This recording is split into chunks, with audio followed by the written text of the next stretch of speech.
Hi there, and welcome to Matters Rising Quiz 4. Let's do a quick rattle through the questions and the answers. Frank Browning was president of the Irish Rugby Football Union, and I believe he was also quite a good cricketer for Ireland.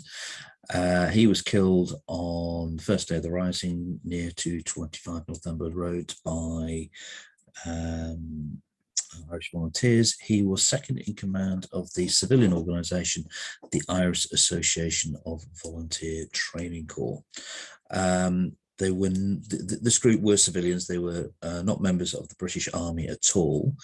They were left in a bit of dilemma because although they were sort of there to support the British Army, all that sort of stuff, and adopted very similar uniforms, they weren't entitled to war graves, unlike British soldiers. And they also weren't entitled to pensions for wounds or for deaths. So there's a bit of effort after the Rising to try and get these guys pensions. And he was awarded the honorary rank of captain in the British Army in order to get an equivalent pension. But you'll sometimes see that these guys were referred to as British Army reservists. They weren't. Again, that's just another myth. They were civilians. Neville Friday was over in Ireland, having come across to England with the Canadian Army. He was over on leave, potentially visiting family. He was, however, originally from Tipperary.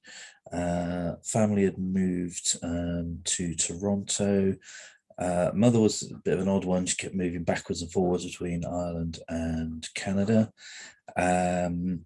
And in the Sinn Féin, or the Irish Times Rebellion Handbook for 1916, there's mention of a Dr. Wayland involved in helping wounded. That would have been Neville Friday's uncle, also from Tipperary.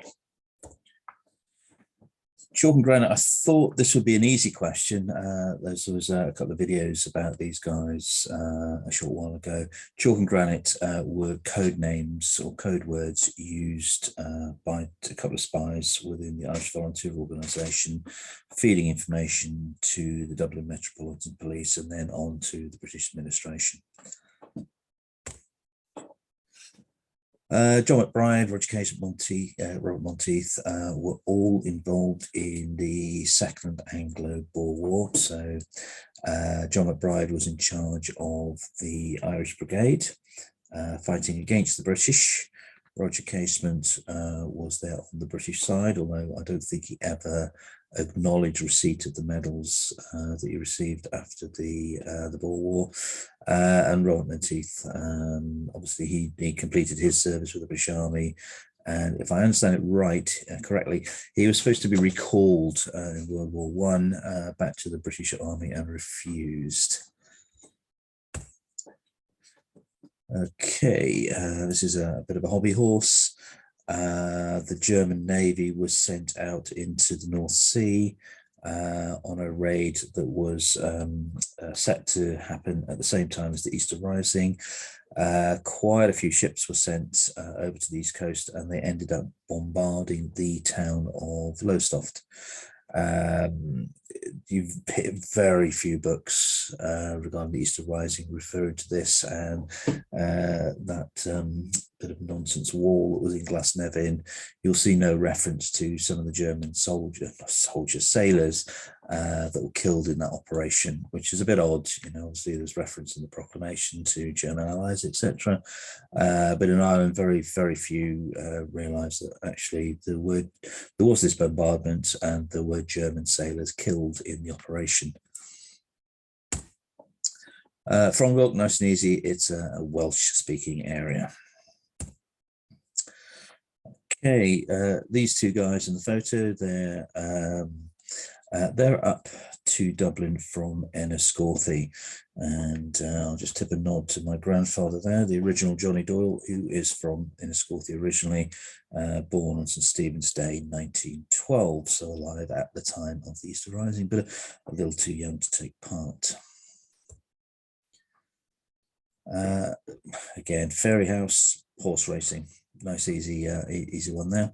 There were no international soccer matches or international rugby matches taking place. They were all on suspension for the duration of World War One. And now GA match, I've obviously just thrown in there because obviously there's later references to the incidents at Croke Park and Bloody Sunday. During the Easter Rising, there weren't things like Whippet tanks or Austin Peerless, Austin or Peerless armoured cars or Crossley tenders knocking around in Dublin. The British Army took a number of lorries from Guinnesses, converted 5 of those to improvised armoured personnel carriers. So the British would be using quite a few civilian lorries. Although there were 5 used as improvised armoured personnel carriers, there were other lorries being used to move other equipment around and as temporary ambulances as well. Nurse Keogh was killed in the South Dublin Union. That's it. Hope that was useful. Thank you much for listening.